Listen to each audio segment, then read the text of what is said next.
Welcome to the Perimenopause and Midlife podcast. I'm your host, Terry Batsakis, and this is where we talk honestly about midlife, hormones, mindset, and becoming who you want to be next. Welcome to the Perimenopause and Midlife podcast. I'm your host, Terry Batsakis, and today I'm talking with Mish Wright.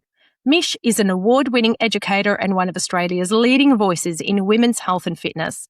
Her work focuses on the intersection of menopause and exercise, challenging outdated one-size-fits-all approaches and giving women practical ways to train with their bodies, not against them.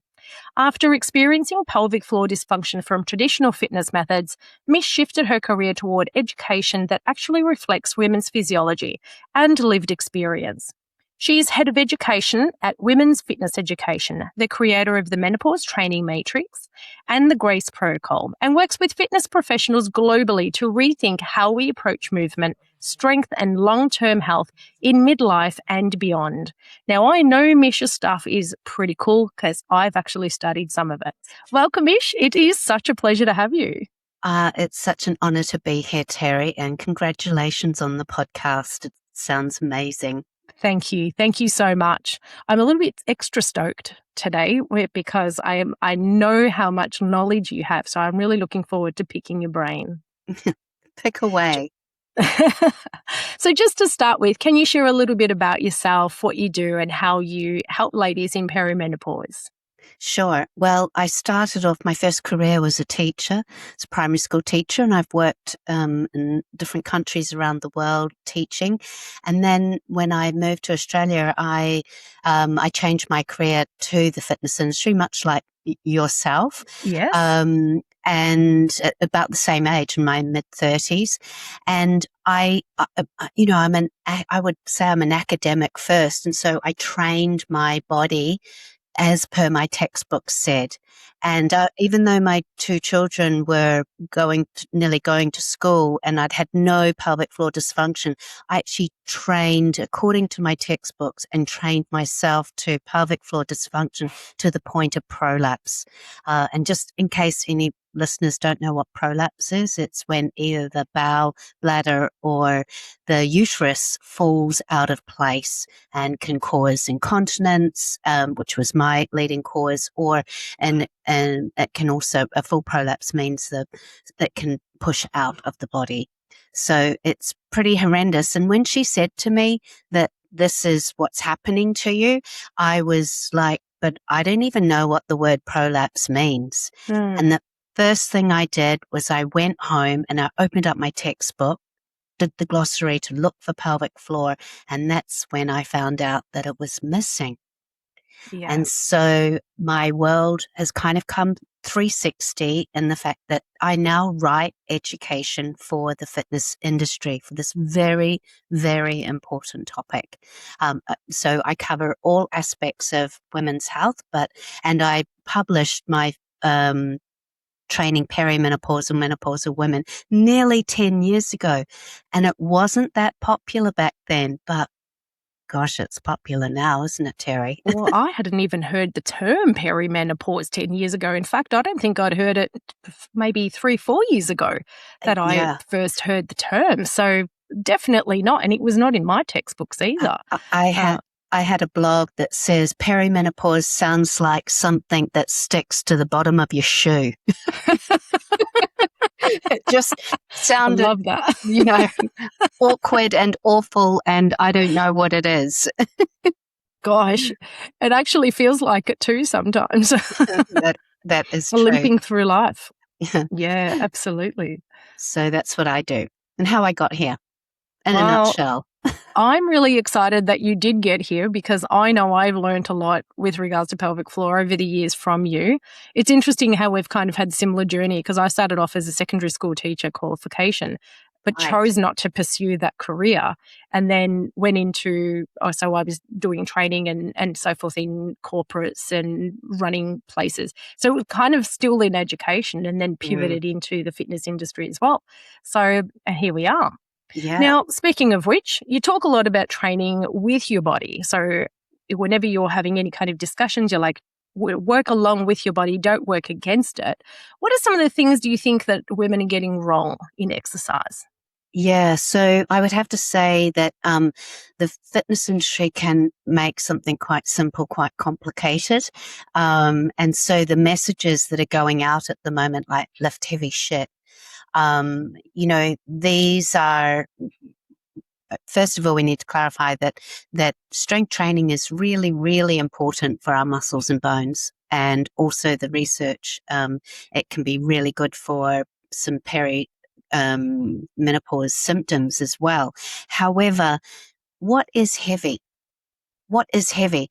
And also when you say lift heavy shit, your image is that it's going to be at the weights part of the gym, where it's all dark and sweaty and men are grunting. And so immediately there will be some people who are listening to that going, yeah, I'm really up for it. I love that part of the gym, and go you, that is fabulous. But then there'll be other people who are just like, oh, I know I should be doing it, but it's this thing that just doesn't appeal. So I think one of the things that we're getting wrong is where we need to really share what lifting heavy is, and really it's progressive overload. So it means that the last 3 reps, or doing that exercise, whatever it is, it should be like challenging. So what does that mean? It might mean that that's Pilates. It might mean that it's yoga and you're lifting your own body weight. It's a really, there's something for everyone. So, I think that that's where we get it wrong in the fitness industry, talking about weight training in a very narrow term, when we are all very different. Because the thing that I know overarching all of this is that if you do not have joy in it, then you will not keep it up. And the biggest thing that we can do for ourselves at this stage of life is exercise consistently. Yeah, spot on. So if it's giving you the irks or the ick, you need to find something that brings you joy. And I often say, look at what you did when you were younger. Like, just for an example, I've really gotten into riding my bike, and I've always ridden a bike, but now I do it really intentionally. And I have this bike path that goes along the railway track, and I race the train, and I have these flashbacks of being a kid on my bike. And that's what I thought of as soon as you said that. I had this vision of this kid, really pushing hard against the train. I actually visualized but that's that. me, and I've got white hair, and far from. But the thing is, it brings me joy. It's the same with, I always wanted to do dancing as a kid, and I grew up in regional New Zealand, so that just wasn't an option for me. So now I do dancing. So all of these things are great for you. Yeah. And movement, just in general. Yeah. That's right. But how do we get it so it's really part of what we do? If not every day, then most days we're doing some sort of activity and making it work. And I know we're going to talk about the GRACE protocol, but that's where that kind of came about as well. That's great advice. I think it's super important that you have to love what you do. We've only got one shot at this thing called life. May as well enjoy it. And that includes your exercise. You're not going to stick to it. Like you said, consistency is the key. Consistency it's very powerful. It's interesting, this preconceived idea that strength training necessarily has to be, lifting steel. Which, don't get me wrong, I'm a lifter, right? So I love lifting steel. Yep. It gives you joy. Yes, it does bring me joy. However, if I can't move my body, so if I can't do a body weight squat or a lunge with just my body weight, I'm not going to touch lead to come with it, because at the end of the day, the strength training has to start by lifting your own body or pushing your own body or being able to function within your own body. That's one of the things that I recommend for people, is be able to move your own body first. Yeah. And then worry about steel. How do you feel with regards to that theory? Yeah, you've actually touched on another point about mobility. So one of the things that women can experience during perimenopause with the drop in estrogen is that their fascia. So fascia can get tight, and there's something called 50s shoulder, and it only happens to women in their 50s. Well, guess what's happening at the same time? And it's when you kind of think that you can lift that weight because you have done in the past, and you don't mobilize. And what does mobilize mean? It means that you're going to do the action without it being weighted. So any little movements, and that you're moving and warming up joints and ligaments and fascia before you start asking the muscles to kick in and do some heavy work. So yeah, correct. I think, and if often we can be in a bit of a rush to get to the real work, but that is the real work. So for an example, here's how it can roll. Like, I go to yoga, and I consider yoga to be my strength training because I'm lifting my own body weight. Before the class starts, I'm on my back. I am circling all my ankles. I'm spacing out my toes and clawing them in.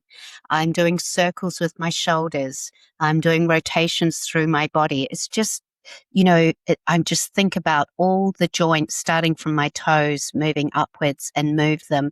So because, depending on the instructor, I just know that my body needs more at this time of life. And I want to be able to remain exercising. So that means avoiding injury. Because you know what injury is like. When you get an injury, it takes so long to recover. It can really put you back. So especially at this age. Yeah.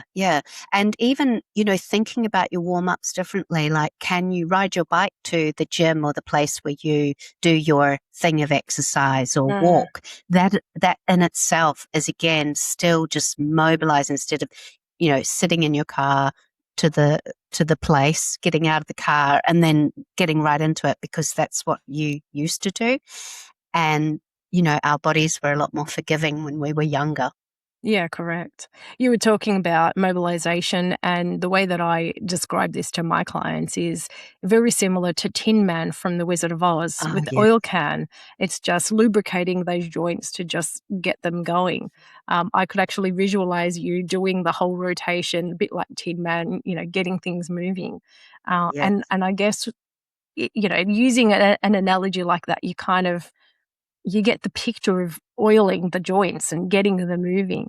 You mentioned the term fascia, which you and I know what these mean, but for the sake of our listeners, can you just share what fascia is for those people who may not be aware of it? Sure. Well, fascia it's a stringy substance that goes through the belly of our muscles, and then it tightens up over the joints that becomes our ligaments. And it kind of means that we are all joined. And there's been some clever people who have dissected real humans and found out that we have something called fascia trains.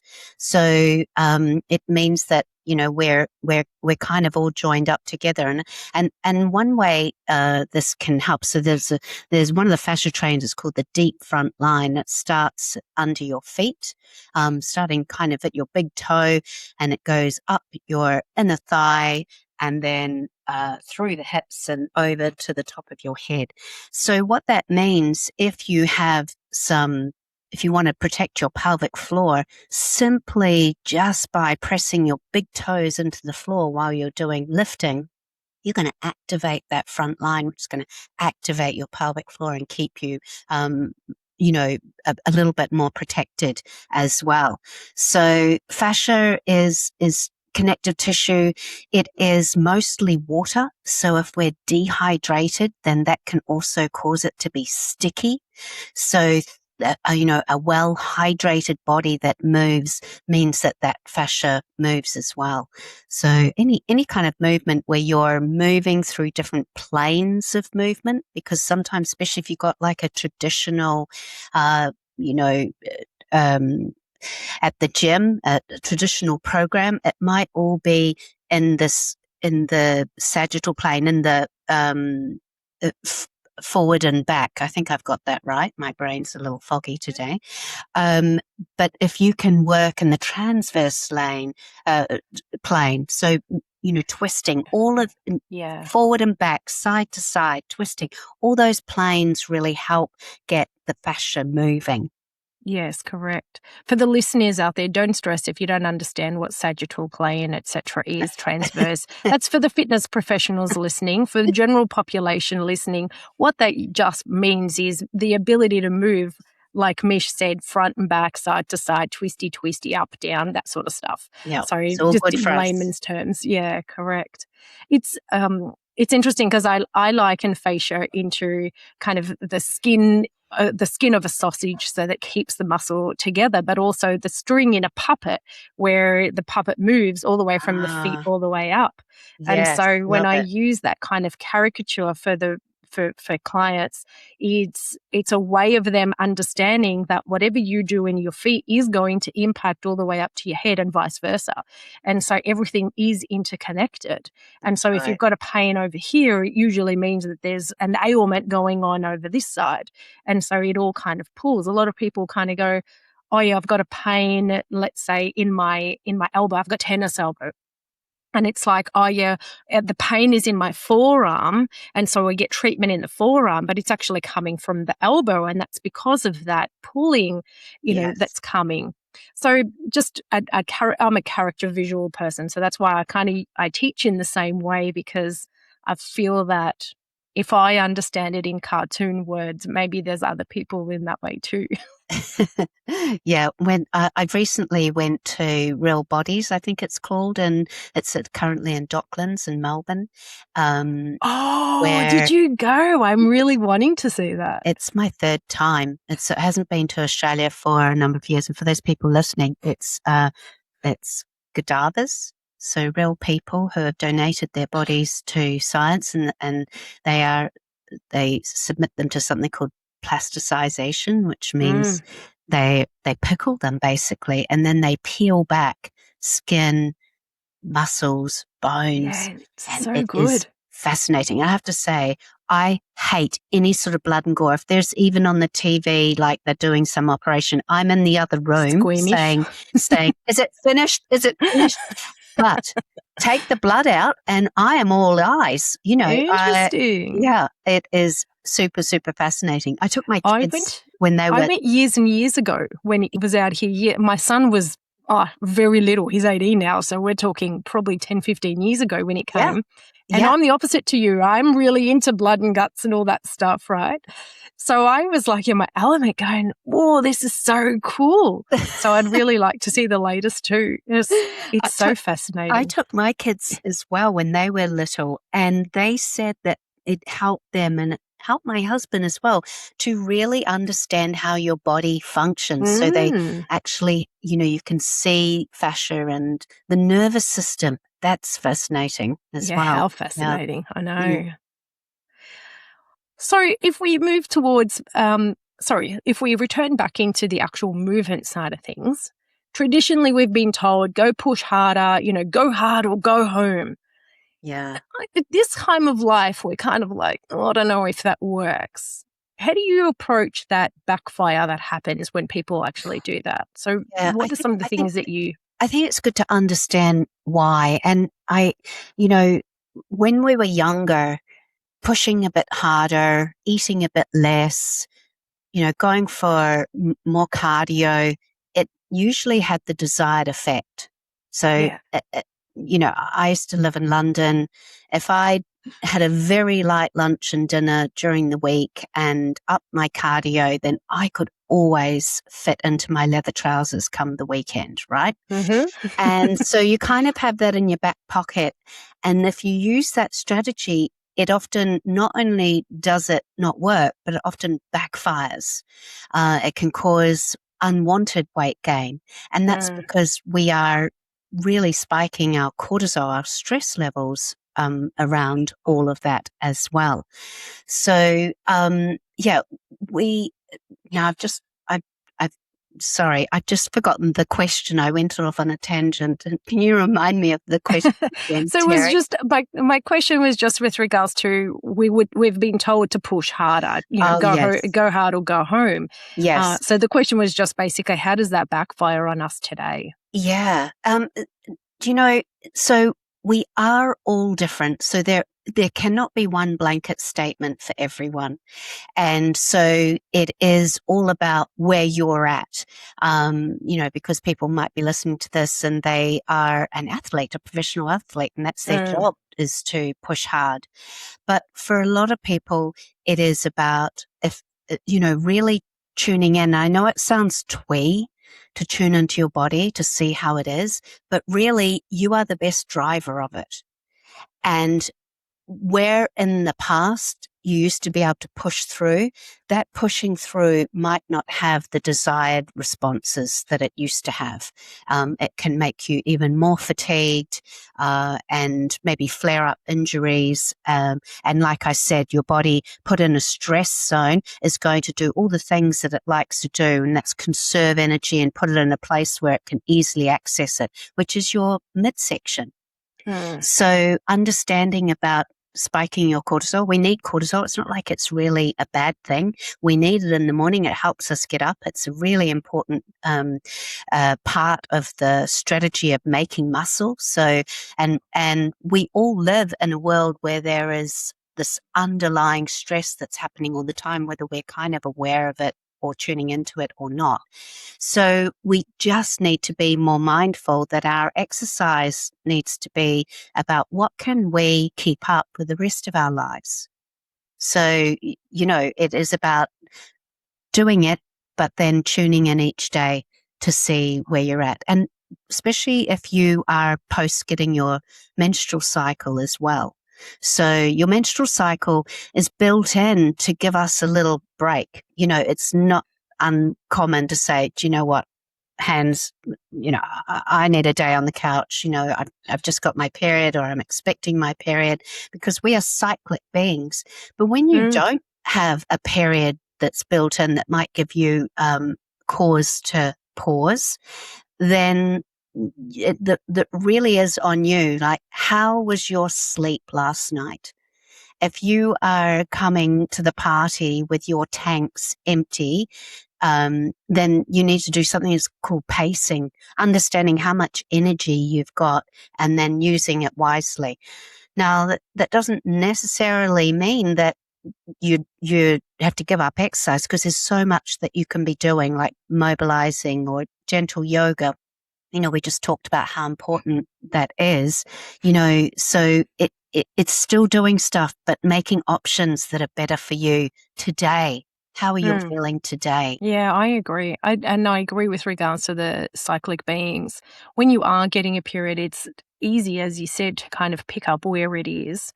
But when your period starts to peter off or cease altogether, it's very difficult to know. If you actually track your moods and so forth, you can actually pick up where your period would have been just from how you're feeling and your mental state and, cravings and things like that. And then you can start forward planning it, like you're saying, and fitting in that pause consciously. But it is about tuning in, like you're saying. It's very powerful. The better we know our bodies, isn't it?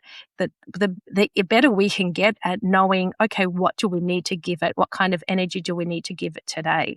Yeah. And seeing your energy as a finite amount.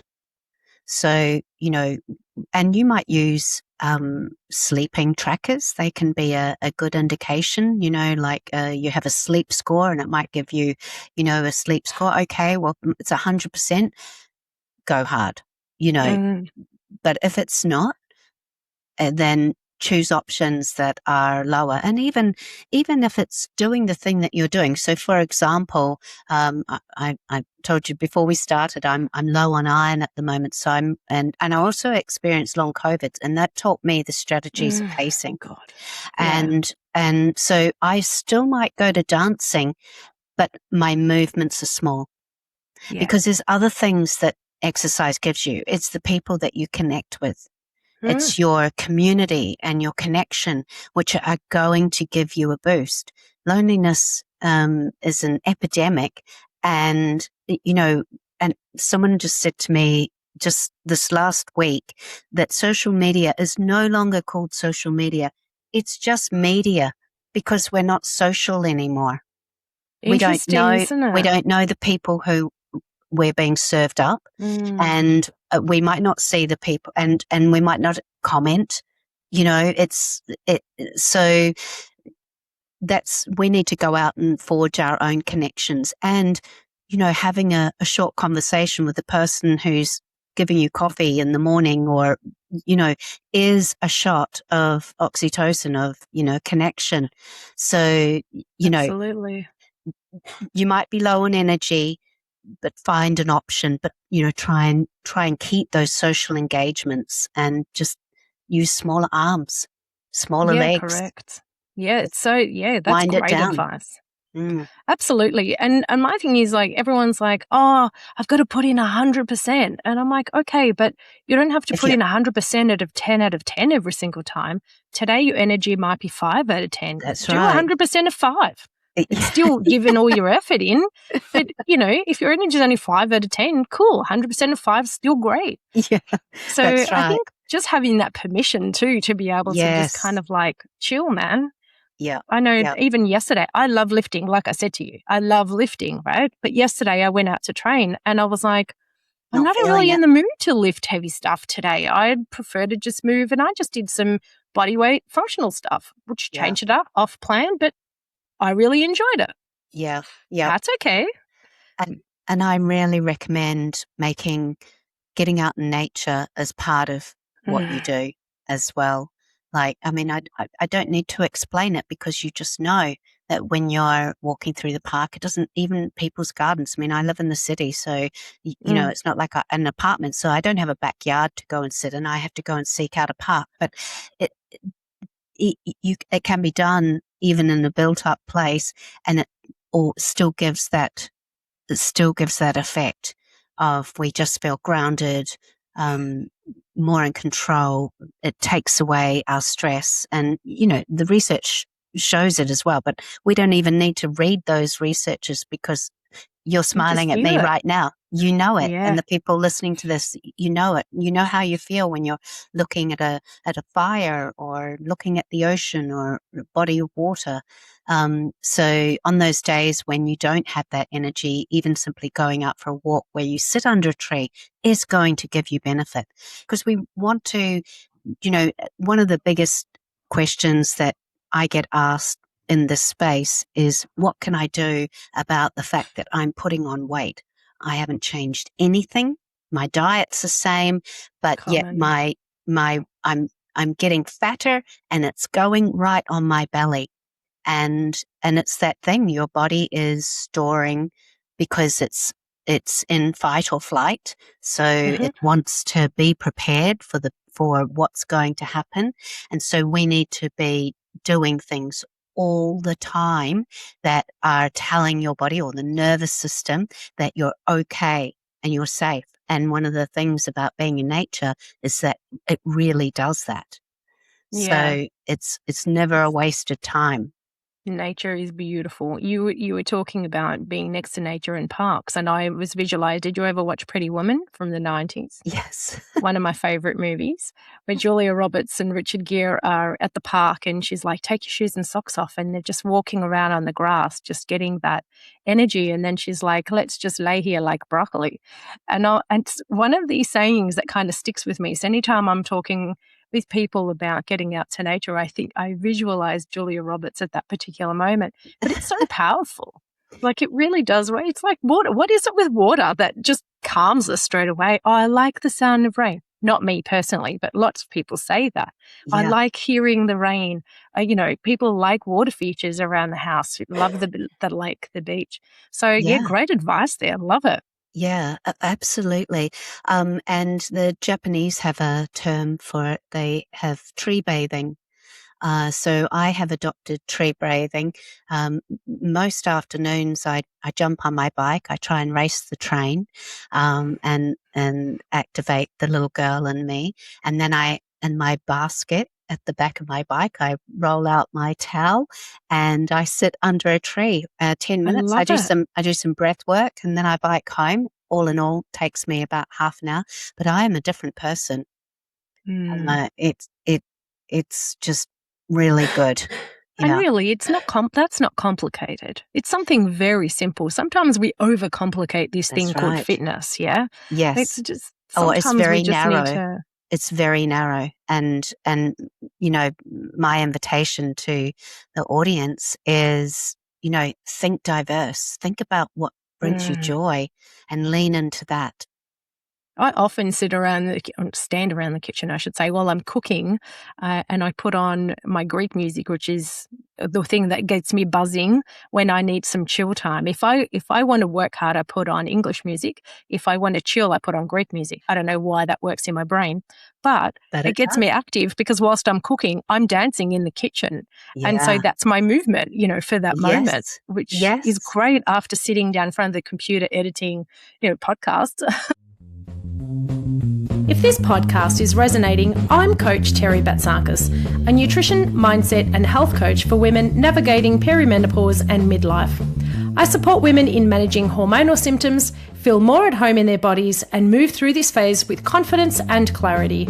If you need support navigating midlife, you can find out more about working with me at terrybatsakis.com.au. So let's think about what you're doing. You're moving your body, you're moving through all those planes of movements, your fascia's all moving. Exactly. You know, you're being really gentle. And when you start to think about it, even hanging out the washing, do you know, is a great exercise. So it's about what a great shoulder exercise, eh? finding little pockets of exercise all through your day. And that might be, you know, getting up out of your chair and going hanging out the washing. It seems like a good time to talk about grace because... Oh, that was my next question. I love that. Fabulous. Perfect. Let's go there. Go for it. Okay, so as you know, I write education for the fitness industry, and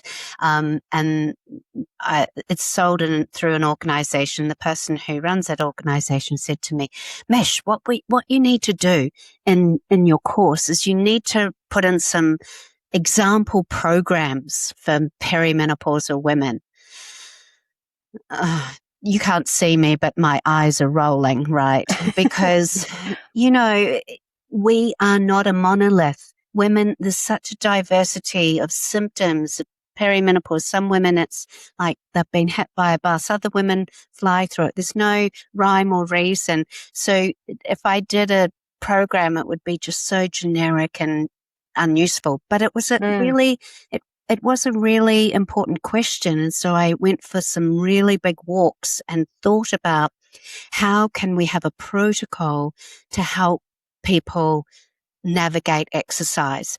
We have one already, and it's taught in our fitness qualifications. And I'm going to explain it quickly because you may have seen it when you've been out so you go to the park and they have outdoor equipment in the park.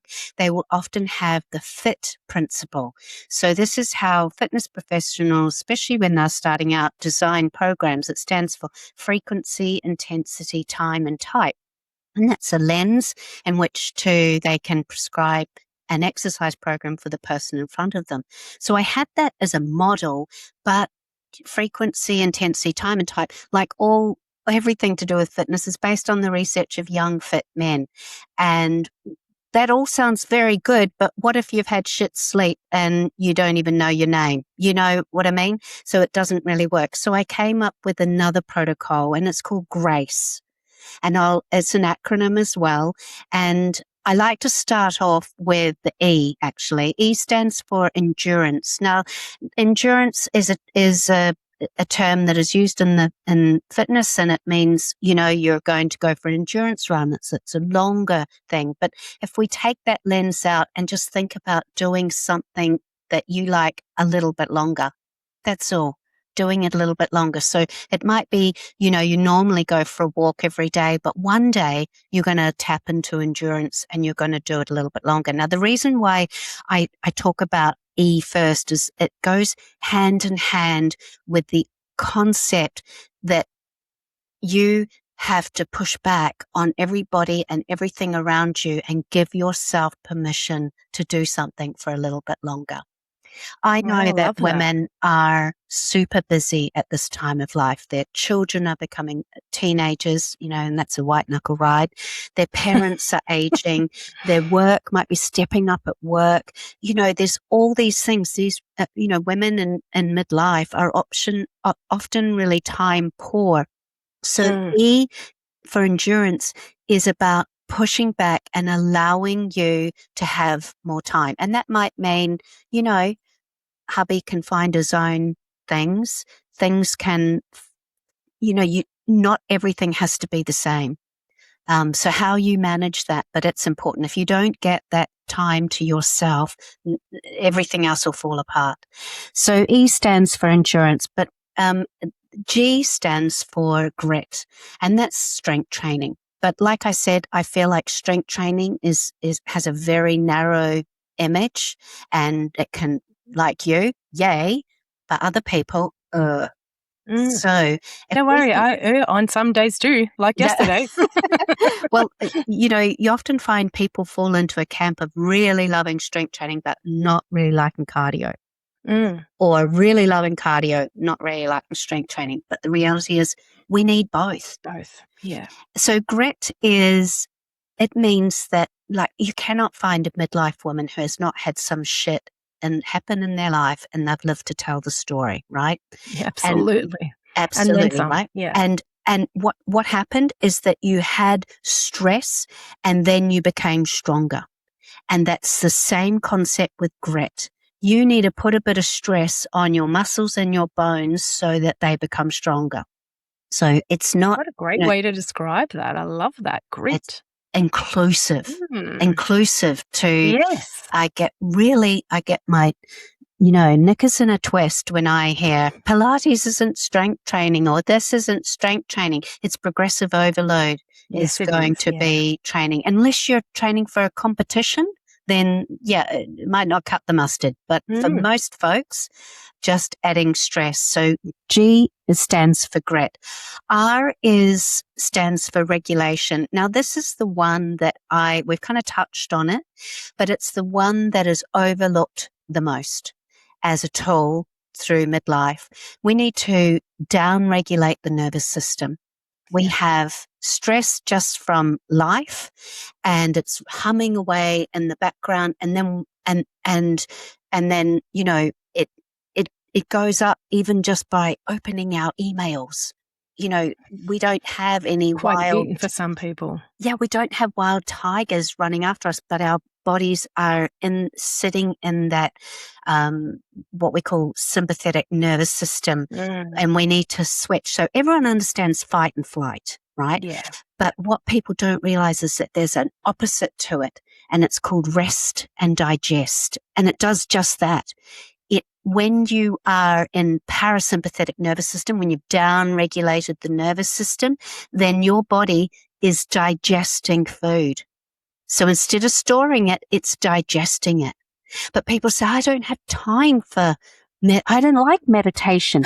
Meditation it's a bit like strength training. It's for some people, it's not for others, but there are other things that you might like. Yeah. Might be the shavasana that you do in yoga, when you lie down at the end, but you start doing a bit of shavasana without the yoga. That's okay. It could be breath work. I have a great app on my phone called Othership, OTHERSHIP. No, I don't have any links to them. Every day there is a new up regulation or a down regulation. So I need to be on, like before being on a podcast, I might do an up regulation for a couple of minutes with my breath work. But then when I'm biking to the park and sitting under a tree, I'll do a down regulation. And basically you're slowing your breathing, you're slowing your heart rate, and you are slowing down your nervous system. And for most women, if you look at all the things, this is the one where they miss out on. It's got to the end of the day, but it doesn't have to be. It doesn't have to be a big thing. It's interesting that you're saying that. Our body actually does that naturally. So we don't even realize it's doing that. But when our stress levels are elevated and unconsciously we've started shallow breathing, all of a sudden out of nowhere, you're like, you sigh. And your brain is doing that so that it can manage your stress levels. So a sigh is actually your natural way of calming that. So if you do that consciously, like you're saying, a huge difference it's going to make to your life. Yeah, absolutely. And it's like you might think about it when you are stressed. Like, so for example, you have to get up on stage and talk to people. So I'm going to do some deep breathing, right, to calm me down. So my thing is, don't wait for the stage. Yeah. Wait for little pockets of time throughout your day where you are just ticking off, regulate, being conscious of your breathing, finding some ways. And it might be that you follow an app, or it might be that you just become conscious, but attaching it, like everything, it's habit stacking, right? Because otherwise you get to the end of the day and like, I didn't do that. I was going to do it today. So attach it to something that you already do. And it might start with your bedtime routine, for example. That's a really lovely time to start, but don't leave it there. It's really, really a powerful tool that we have in our toolkit. So we've got grit, we've got regulate, and A is for accumulate. We touched on it as well. Thinking about your washing, lifting that heavy washing, that movement to hang it out. What you're doing is you're accumulating little pockets of movement, because if I say to you, you need to exercise so many minutes, already you think, well, I can't fit that in. I'm way too busy. You should see my diary. It's groaning. Yeah. That's a natural response. But if you start to reframe it to, what are some things that I can be doing? So, for example, in the shower, I do all my mobility work in the shower as well. I have this whole routine of moving, so, and I turn on the shower. I talk with my hands. Yeah. So, finding ways to accumulate exercise. And when we ran the trials for Grace, one of the stories that came out from it was a woman said she used to get really pissed off with her teenage kids who never leave the couch and they wouldn't walk the dog. And then, and it was always kind of a battle that stressed her out. And then actually she thought, I'm going to do this because I'm going to accumulate a little bit more movement in my time. And it just took out the stress. So we've got grit, we've got regulate, we've got accumulate, and C stands for cardio. Now, in this day and age, you would think cardio was the worst thing ever because you have to lift heavy shit, and I say no. Yes. My goodness. Women die of heart disease. Well, it's just been overtaken now by Alzheimer's or dementia. Dementia's the umbrella term. So that is the leading cause of women, but that's only just happened. And heart disease is the second, and it's right up there. And what happens is when you have when your body's pumped full of estrogen, it has this protective layer around our heart. And so that's why we know about men having heart attacks, because that's where you see. You Google heart attacks and it'll have these pictures of men clasping their hearts and falling to the floor. Well, for women, they are protected, and then when they go through perimenopause, their protection runs out, and their rates of cardiovascular disease or heart attacks come up to that of men. But the worst thing about this is that we don't appreciate or understand when we're having a heart attack, because we think of it as a male model of, it's a heart or it's pain down your arm. You can get that, but for women, it's often nausea. It's the stuff that you think, I think I'll just sit down and have a cup of tea and die, because you're not recognizing. It's the silent killer. So we absolutely need to exercise our heart. But it's changed from when we were younger and we used to do the body attack classes or the step classes. I was terrible at those, by the way. I'm too unco for that stuff. But for a lot of women who love cardio, going for a really long run, doing a hard aerobic class as a sense of joy.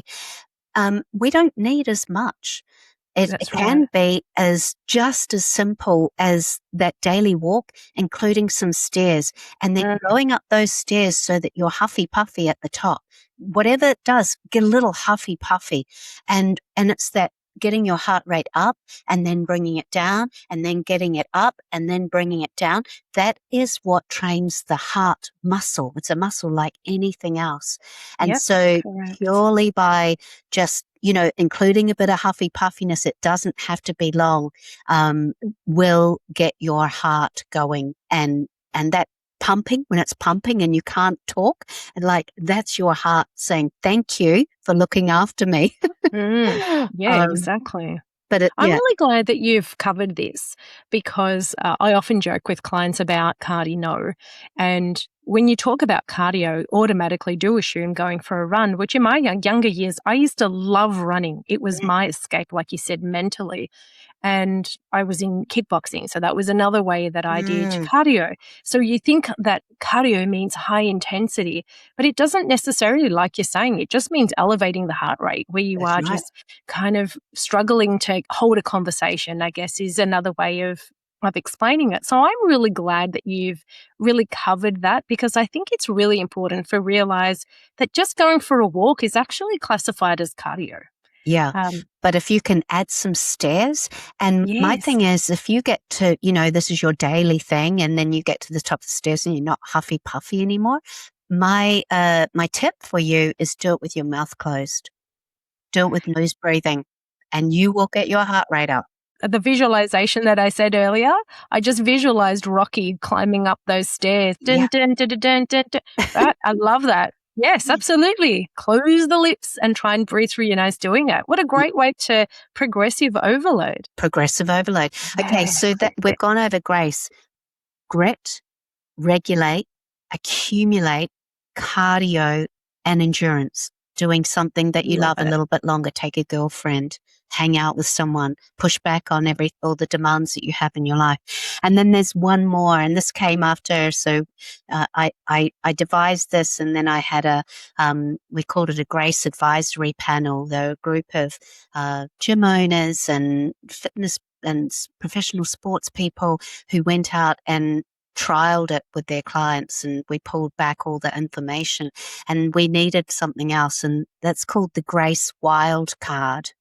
And that's when you can have the best plans of what your exercise week is going to look like, and then you have a shit night's sleep. Shit hits the fan. Or something else happens, and you have to deal yourself a bit of grace, and it's okay because tomorrow's another day. So we can't forget the Grace Wildcard because, sometimes shit happens and we have to be kind to ourselves about it.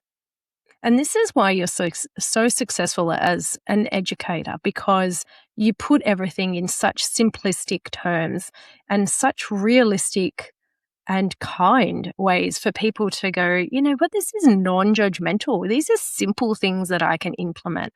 Love this. Yeah. If we then pivot, because you are dealing with fitness professionals, you run the Perimenopause Fit Pro course. Why is it so important that these fitness professionals fully understand the female body? Because let's face it, a guy doesn't live in a female body. The hormones are very different, unless, of course, they're taking hormone supplementation. That's a completely different conversation.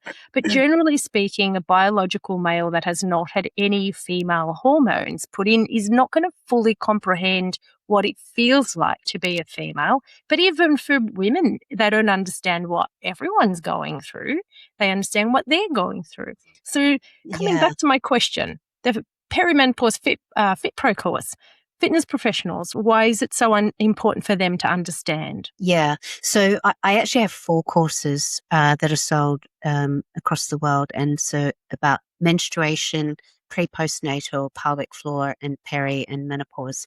So they cover all aspects of women's health. And I think it's really important. It doesn't matter who takes the course because no one has got lived experience of everything. Correct. So we can never, you might be personal trainer and a mum, it doesn't necessarily mean that you are able to guide other people, because your Correct. experience is your own. And it's the same with Yeah. perimenopause.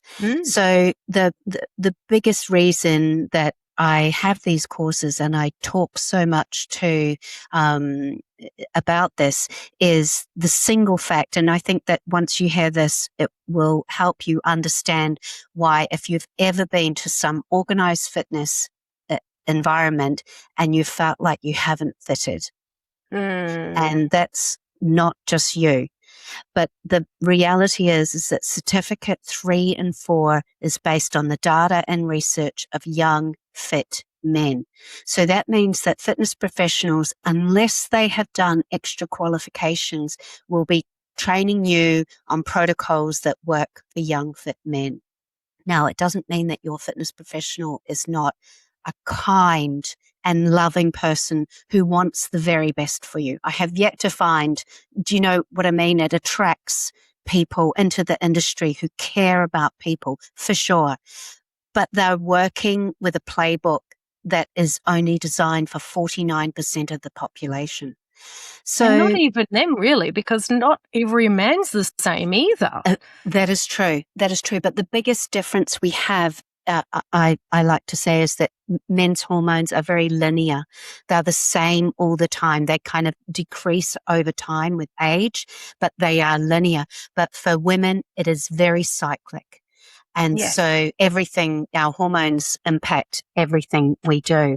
So it is really important. And, this is actually an issue for our whole industry, because we're now placing the responsibility on personal trainers. They've already paid for their education. Hello, I just found out it's not, a big part of it's missing. I have to now front up the cash and the time and the effort and energy to go and train myself to just work with the woman that I want to work with. So, I'm talking with industry leaders, with Oz Active. I believe we need to make we need to make changes across the whole industry and look at it differently. The fitness industry will change when consumer drives it. So if you're listening to this and you ask your fitness professional or your gym owner, what do you have in place that, provides education support for fitness professionals around women's health? Or I've had a baby. Have you had qualifications? Have you done some fitness qualifications that specialize in this? I'm going through perimenopause. Have you done not, I know your mother went through perimenopause and your sister or whatever, if you listen to some podcasts, that's not enough. You need to have much more grounding in understanding of the research and science and data that we have. So, if listeners can take that on and ask more questions, then collectively you're going to help me make a big difference. What great advice. I actually think that's very powerful, because just like with any profession, you go in and learning the basics, but in order for you to become an all-rounder in the industry, any industry, you do need further education. You need to expand your knowledge base, and personal training is exactly the same. Fitness training is exactly the same. You can't expect as a professional to go into the industry and go, yeah, cool, now I know everything, I can just do this. You're not going to be able to cater to every single person. And unfortunately, the industry standards are that, exactly, like setting up the programming for young, fit males. I totally agree with you. So yes, this is one of the reasons why I've created this podcast, is to develop this movement across the globe of making change, not just in the fitness industry, but in all areas, to ensure that we always have that equal opportunity in anything that we do. So I'm very excited that, you do the work that you do. So thank you, Mish. That's amazing. Thank you. Thank you, Terry. We are almost out of time, so I just want to pick your brain with the last one. If there's any last minute tip that you could give the ladies out there listening, perhaps something simple that they could implement as soon as they hang up from listening to this podcast, either they turned off their video or turned off their podcast that they're listening to, what is one thing that they could go, you know what, I'm doing that today? Yeah. I think it's taking time away from your phone. That would Mm. be my biggest tip. So I gave up drinking alcohol a few years ago, and I was quite a heavy drinker in terms of, I was right in 2 feet with mummy wine time until I realized that it was, over-promising and under-delivering. Anyway, the reason I'm telling you this, I do think that alcohol is not great for us. And well, you know it. You know that when you used to drink and it never used to bother you, and now like a sniff of wine and you're awake at 3 a.m. So, but the strategy that I learned when I was giving up alcohol, I think can apply to social media, and it's this. So, I did a course to help me give up, and one of the experiments we had to do was time how long it was from that I want to have a drink till I don't care anymore. The urge goes away. So I used to have a drink at 5 o'clock, right? There were many days, mornings, and I'm like, I'm not going to drink today, but 5 o'clock would come and it was too bad. What I found out was that if I could manage 25 minutes of doing something else at 5 o'clock, then I could have a cup of tea or a glass of water, or it just went away. It evaporated. And that was huge for me. And it really helped me, get some new behaviors in place. So I did the same thing with social media. How long am I on social media before I'm just scrolling and, 45 minutes is gone. Do you know how long it takes? And I feel this kind of whoosh of my soul leaving my body. I'm sure everyone understands what that's like. Like, what am I even doing? I'm here just addictively scrolling. So it works out that I can do it before that feeling of like I've lost control is around 4.5 minutes. I was guessing you were going to say somewhere between 4 and 5 minutes, because I know with me, I get antsy. So if I'm jumping on, I'm, answering messages, checking notifications, and then, within 4 or 5 minutes, I'm like, I'm so done with this. Yes. I've closed the phone. So yeah, interesting that you said the same thing, because I was just, I'm thinking of what I do. Yeah. Yeah. So I have to go on social media. I've got, I'm part of groups and you get notifications. So I look at the clock and I go, okay, I've got 5 minutes to do those jobs on there, and then I'm out. Yeah. And then, when you're not looking at your phone, you have to practice. You have got opportunities to be mindful about where you are right now. It might be that you do some slow breathing. It might be that you look around and look at the sky, smile at someone, give them an oxytocin burst. They might smile back. You might get an oxytocin boost.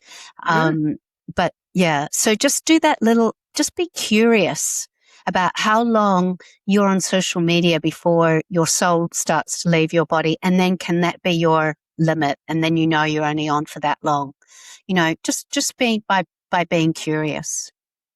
What great advice. I love it. And it has nothing to do with fitness. How's that? Oh, well, but what fabulous advice. It does. It so does, because we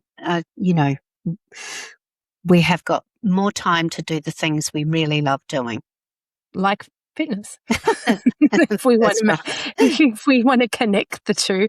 I remember going into a gym one time, and I had some younger girls sitting on the leg extension, and they were just texting together. They were next to each other, just texting. I don't know whether they're texting each other and I was like, I'm waiting to use this machine. And I was like, are you guys finished with the texting machine? And they both just looked at me, and we all just had a bit of a giggle. They're like, oh, I'm so sorry. I'm like, all good, girls. Can I just jump in? And they were like, yeah, funny.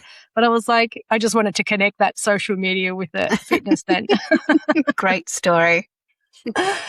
Mish, it's been an absolute pleasure to have you on board. There is so much more that you and I could talk about, because I know there's a lot there that you are extremely knowledgeable, and there's so much more that you can share, not only with the fitness industry, but also with our listeners here. But unfortunately, we are out of time. And I want to say thank you very much for dedicating your time, because I know how ridiculously busy you are. So thank you. Thank you very much for taking the time out today. I love what you're doing, and all the very best. Thank you. Well, that wraps up another episode of the Perimenopause and Midlife podcast. Thank you so much, everyone, for joining us. Please ensure that you leave a 5-star review if you found value in what you've listened to today. It is going to help us be able to get it out there thanks to algorithms. Now, you can join us in our next episode where we interview another expert and share some more insights on how you can make life even better than it is today. Don't forget to subscribe, and until then, the next time we chat, stay awesome. Thank you for listening to the Perimenopause and Midlife podcast. Join me next time for more honest conversations about midlife and what's possible from here.